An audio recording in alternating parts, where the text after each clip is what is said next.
2020. Fires engulf Australia. The next generation of consoles dawn upon us, and a virus minorly inconveniences everyone on the planet. And Apple TV Plus releases Cartoon Saloon's fourth movie, Wolfwalkers. 2 years later, it's 2022. Putin gets bored and decides to invade an entire country. Titan from Megamind becomes a prophet. The French forget how to block goals. And I watch what became my favorite animated movie, The Tale of the Princess Kaguya. At first, it was just a case of that one Spider-Man meme. I was making my top 20 animated movies video, and I didn't want my number one pick to be the SpongeBob movie Sponge on the Run. So, after watching Shay Frillis' video ranking on Studio Ghibli, I figured that would be a good film to make my new favorite animated movie. However, my first rewatch of the film made me genuinely realize that this film is a pure masterpiece in every sense of the word. Despite this, as you can probably tell from the title of the video, that is no longer the case. At the start of 2026, literally the first day, I started to have second thoughts on Wolfwalkers, thinking that it could be my new favorite animated movie. I wanted to rewatch Kaguya before declaring this, however, so I rewatched both movies on the second, and after spending a while deciding which one would be victorious, I ultimately decided on Wolfwalkers. I would not only declare this to be my favorite animated movie, but also one of my favorite movies ever. Being my top 5, above Holes, but below Apocalypse Now, because obvious me. What makes this dinky little Irish movie such a masterpiece in my eyes? Well, join me in this large review to answer that question. Spoilers for the entire movie, by the way. Wolfwalkers is set in Kilkenny, Ireland in 1650, where it's currently under rule by the Lord Protector, who is so based on Oliver Cromwell that the novel version of the movie even calls him that. Anyways, Robin Goodfellow and her father, Bill, are summoned from England to Ireland so Bill can hunt wolves in a nearby forest to burn it down. Robin wants to be a hunter, but is forbidden to leave the town walls. All children are. When she does, however, she comes across Maeve, a free-spirited girl who is also a wolfwalker, a mystical being whose spirit leaves their body when they sleep and becomes a wolf. Robin befriends Maeve and decides to help her in the search for Maeve's mother, Moll, who has left her human form stagnant and disappeared as a wolf. The search leads to some dark truths and discoveries, risking the lives of those Robin loves. There is a lot to unpack with this film, so let me start with the animation. Holy mother-f***ing shit, this is the most beautiful 2D animated movie I have ever seen. Disney f***ing wishes. I absolutely love the line work in the character outlines and in their designs. The way you can see the outlines of the shapes of the wolves is really cool. I also have to praise the wolf vision sequences, which look phenomenal. The first person perspective is innovative, and the sketchy look of the surroundings look even better. In terms of the shots, it's a cool combination of straight shots, angled shots, and more perspective shots, where they show a myriad of things happening at the same time to combine different things together, like whenever they show multiple characters doing things. I've seen some people complain that it's hard to keep focus on one thing during the perspective shots, but I love them. It gets across character feelings a lot better than just describing them. Shout out and tell, after all, is the preferred way to do stuff. The character designs are incredible, both intricate and simple, especially Robin and Maeve's. I love all the details in their designs, like the straightened hair of Robin to show how restricted she is within the Lord Protector's walls, and how Maeve's hair is wild and free, obviously symbolizing her free-spirited nature. In fact, I think Maeve's design might be my favourite. It's genuinely fantastic, from the little spot below her eyes like her wolf form, to the little clump taking out of her right ear to show that she has got too wild sometimes. To the fact that her feet are an entirely different colour to the rest of her skin due to being barefoot, or how her fingers and toes become sharp like a wolf, to even the fact that her nose is painted like a wolf. One detail I love about Robin's design is how her hair becomes more flowing to symbolise her rebellion and hatred of being locked up in chains while being in Kilkenny. Seriously, that shot of her pulling off her mob cap, I had to look up what that was, and her hair just flows all over the place, is such a cool shot, and it isn't even in my top 5 favourite shots in the movie. I also love the backgrounds as well. The juxtaposition of the angled, dull, grey straightness of Kilkenny to the circular, asymmetrical wildness of the forest is a smart way to get across how different these two worlds are from each other. The colors are vibrant, the character expressions are, well, expressive, and the character animation is lively, but isn't to the point of being loose. I'm glad Kindred Spirits is continuing this, how to put it, this kind of sketchy style because it's my favorite style of cartoon saloon. The characters are also fantastic. Robin and Maeve have such a good dynamic and work off each other incredibly well. I like how they become friends pretty quickly instead of pulling a typical animated kids movie, well, in this case, quote unquote kids movie move where they spend a lot of the movie bickering and arguing and complaining before eventually becoming friends. I really hate that trope, it's very annoying. They argue for a few minutes and then immediately become friends. I've seen a lot of people make the comparison that Robin and Maeve are young lovers. Personally, I wouldn't go in that direction, as unlike a film like Luca, where the film has very gay undertones between the two main characters, the relationship between Robin and Maeve is more friend vibes, except maybe this shot where it gives off more of a sister vibe to me. However, don't let me stop you from theorizing. That's another great aspect of this movie. It can be looked at in different lenses. It can also be seen from the perspective of non-binary people, as Maeve says at one point, "I'm no girl, I'm a wolf walker." I think this line implies a sense of non-binariness to her character, which I also don't personally see her character that way. However, I love how many people have connected with this film in many different ways, making them feel seen without the creators even intending for that to happen. This movie also makes me feel seen in a different way, but we'll get to that later. Going back to the characters, Robin and Maeve's arcs are also great, and Robin's betrayal of Maeve is one of the few third act breakup moments that I think is done really well, as it doesn't feel forced and it feels realistic to how kids would act. It also adds to the film's increasing dark tone, which, as I said, we'll get to later. Bill's arc is also very compelling. Him finally breaking down in front of Robin is such a sad scene. One of many, in fact. The utter heartbreak in his voice when Robin tells him that she's a wolfwalker is so tragic and deeply upsetting, and him no longer submitting to the terror around him and finally fighting against the Lord Protector is epic as hell. Oh, I haven't even gone to this guy yet. The Lord Protector, also known as Oliver Cromwell, because obviously, is an intensely powerful and deeply evil villain, a reflection of the corruption going on in Ireland at the time of under British rule. One of the movie's themes, that being the suppressing of peoples, ties into the Lord Protector's character. He's also similar to Frollo in that he believes that what he's doing is part of God's will, corrupting the sanctity of the Bible for his own egotistical gain. Even then, he isn't weak either. He's fiercely strong and actually gets a hit on Bill during the final battle. I mean, a bit of an animation error. The cut on his face, on Bill's face, kind of disappears after the fight. But whatever, it's not that big of a deal. Anyways, he's not one of the greatest villains in animation, as he's not as developed as other villains like Frollo. Definitely not Frollo. Like Frollo is 10 times better, or the Sposh. But in my opinion, he's a damn great threat. Him killing himself over the idea of becoming the very thing he sought to destroy is just perfect irony, isn't it? The themes are compelling and interesting as well.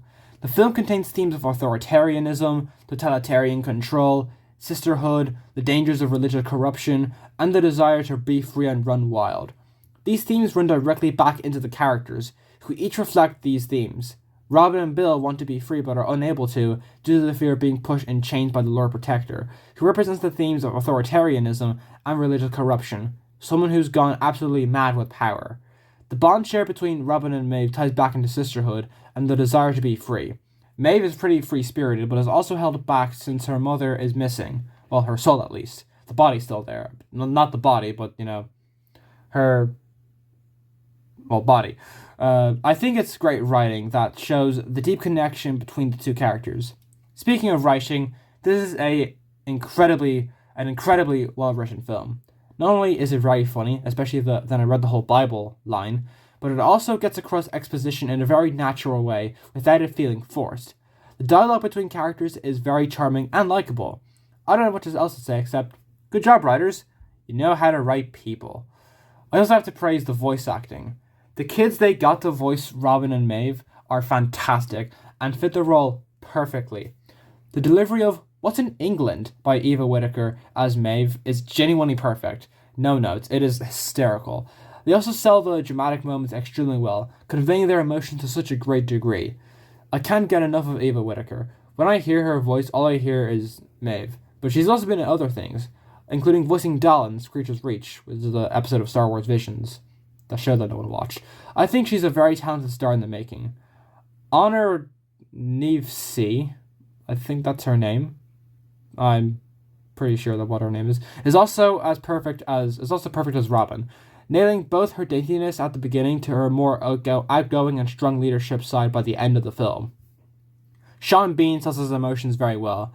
Simon McBurney is very intimidating as the Lord Protector, and Tommy Tiernan is, of course, very entertaining as Sean Og, for the little role he has in the film. The score is the best offering of the collaboration between Bruno Collet and Irish folk band Keela, who add a lot of both classical Irish music and beautiful orchestrations.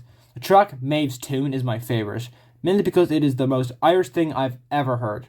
It perfectly describes how purely Irish this girl is.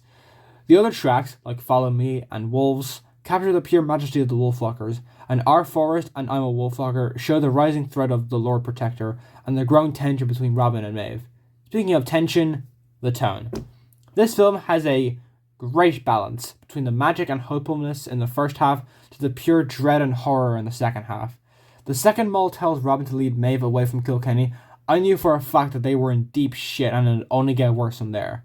In general, I wouldn't call Wolfwalkers an overall quote-unquote kids movie. The film has some pretty adult themes. There's a little bit of blood near the end, as I mentioned, and there are a couple of swear words. Not swear words, I say hell twice, but, that's still more than other films, kind of. Maybe, sort of, probably not really.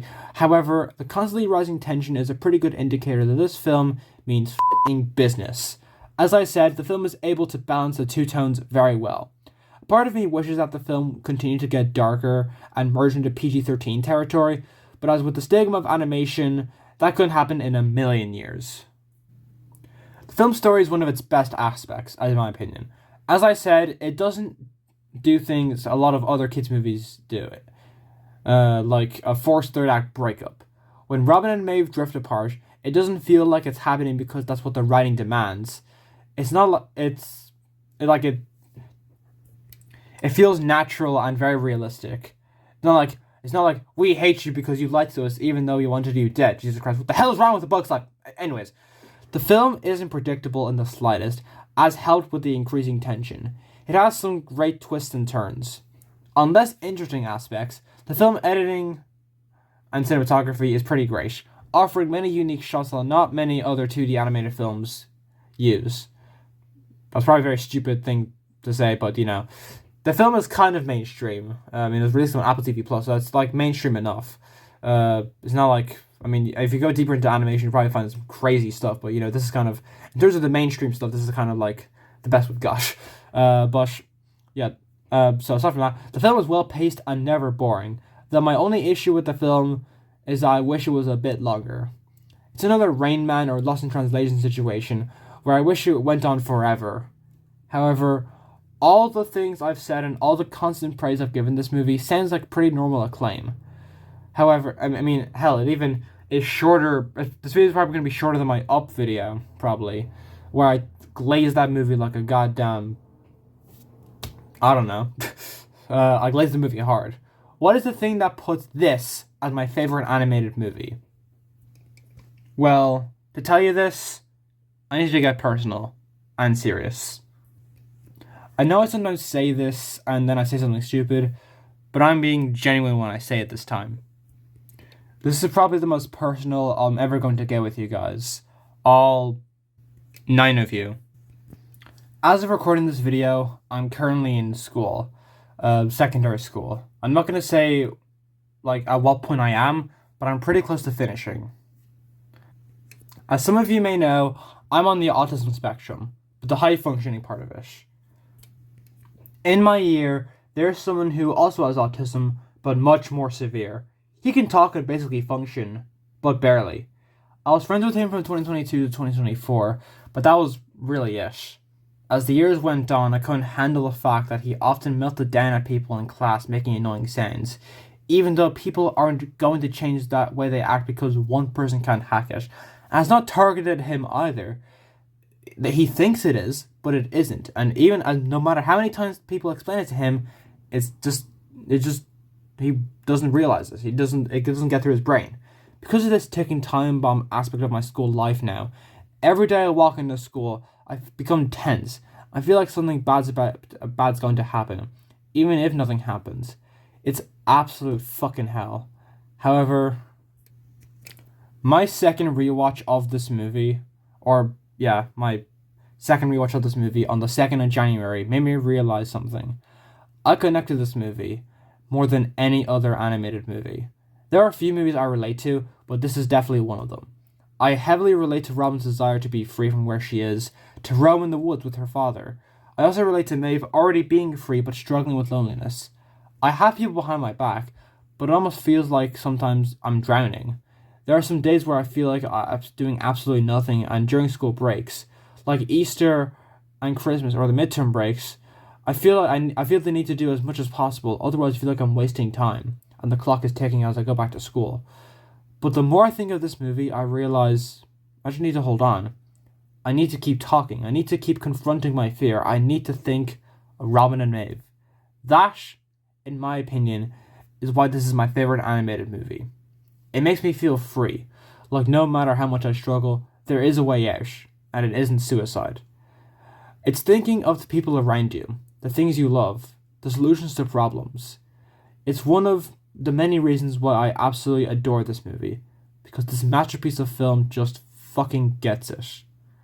In conclusion, despite this being my favorite animated movie, I would still only rank it my 5th favorite movie of all time, mainly because the top 4 movies for me are just the closest to pure nirvana in cinema. However, that's like saying this platinum platter isn't as shiny as the other 4. It's still a platinum platter. The film is virtually perfect in every conceivable way. The animation is fantastic, the music is beautiful, the themes are compelling, the story is well thought out, the characters are likable and interesting, the pacing is great, the writing is smart, the voice acting is phenomenal, the editing and cinematography are stylish, and the ending ties everything together.